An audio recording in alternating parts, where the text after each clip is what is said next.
बिस्मिल्लाहिर्रहमानिर्रहीम। अस्सलाम वालेकुम नाज़रीन, हकीम खुर्रम शहजाद अली आपसे मुखातिब है। नाज़रीन, जैसा कि आप हमारा स्टेथोस्कोप से मुतालिक पार्ट 1 देख चुके हैं, हम इससे पहले इसका एक वीलॉग बना चुके हैं जिसमें हम इसके इर्तिकाई अमल पे बात कर रहे थे। ये किस तरह मार्ज़ वजूद में आया, इसके लिए कौन कौन से तजुर्बात हुए, किस तरह ये आज इस शक्ल में हम तक पहुँचा है कि ये हमारे पास एक स्टेथ मौजूद है। इसके इर्तिकाई अमल पे हमने बड़ी तफसीली गुफ्तगू की थी। तो आज हम इसके इस्तेमाल के बारे में आपको बताएंगे कि इसको आपने किस तरह इस्तेमाल करना है। दरअसल हमारा मकसद तब भी इसको इस्तेमाल का तरीका ही बताना था, लेकिन वीडियो की तवालत की वजह से हम इसको दूसरे हिस्से में ले गए कि इतनी लंबी वीडियो मुनासिब नहीं थी। सो इसको हम दूसरे हिस्से में लेके आए हैं कि इसके इस्तेमाल का तरीका आपको बताया जा सके।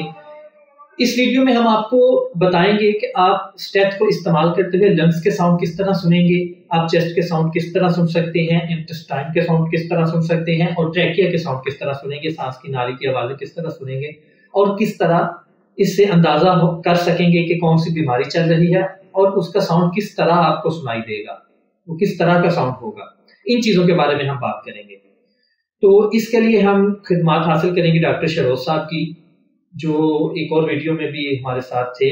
उनके हम तहे दिल से मशकूर हैं कि वो हमें अपने तजुर्बात से आगाह करते हैं, हमें अपना कीमती वक्त देते हैं। तो उनसे हम गुजारिश करेंगे कि वो हमें बताएं कि लंग्स की एग्जैक्ट लोकेशन कहाँ पे है। अगर हमने लंग्स के साउंड को चेक करना है तो हमने स्टेथ को कहाँ पे रखना है।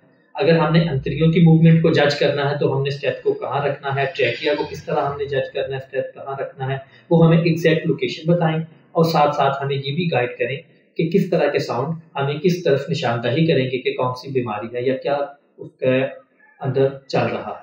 आइए जी डॉक्टर शहरोज साहब की तरफ चलते हैं और उनसे स्टेथ के इस्तेमाल का तरीका सीखते हैं। अस्सलाम वालेकुम, डॉक्टर शहरोज आपसे मुखातिब है।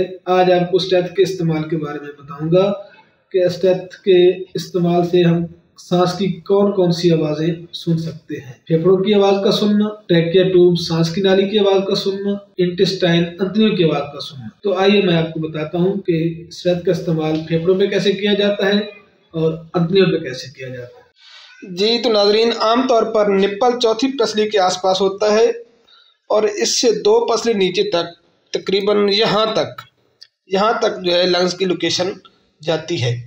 तो साइड से ये 8वीं पसली के राउंड बाउंड होता है और बैक साइड पे थोड़ा सा ऐसे मूव हुई, ऐसे शाबाश। तो बैक साइड से हम इसको 10वीं पसली तक, यहाँ इस एरिया तक इसको हम सुन सकते हैं, इस एरिया तक। ये है लंग्स की एग्जैक्ट लोकेशन। इसी तरह अगर हम ट्रैकिया ट्यूब की आवाज़ सुनना चाहें तो फ्रंट से भी सुनी जा सकती है, लेकिन फ्रंट साइड पे जो कि हार्ट होता है लेफ्ट साइड पे, तो वो बीच में डिस्टर्ब करता है। तो बेहतरीन ये है कि हम इसको इस एरिया में सुने। ये ट्रैकिया ट्यूब के सुनने का एरिया ये है, इस एरिया में हम इसको यहाँ तक हम इसको सुन सकते हैं, यहाँ से लेके यहाँ तक हम उसको ईजिली सुन सकते हैं जी। तो अगर हम अंतड़ियों की आवाज़ की बात करें, इंटेस्टाइनल साउंड की, तो छोटी आंत का जो एरिया होता है वो नाफ के इस एरिया में हम उसको बड़ा इजीली सुन सकते हैं, यहाँ से और यहाँ से। इसी तरह अगर हम बड़ी अंतड़ी का साउंड सुनना चाहें तो हम थोड़ा सा ऊपर इसको लेके जाएंगे, यहाँ पे और यहाँ पे। इस सर्कल में हम बड़ी आंत का साउंड सुन सकते हैं और इस छोटे सर्कल में हम छोटी आंत का साउंड सुन सकते हैं जी। तो इस वीडियो में आपको स्टेथ के इस्तेमाल के बारे में बताया गया है और लंग्स की एग्जैक्ट लोकेशन के बारे में बताया गया है।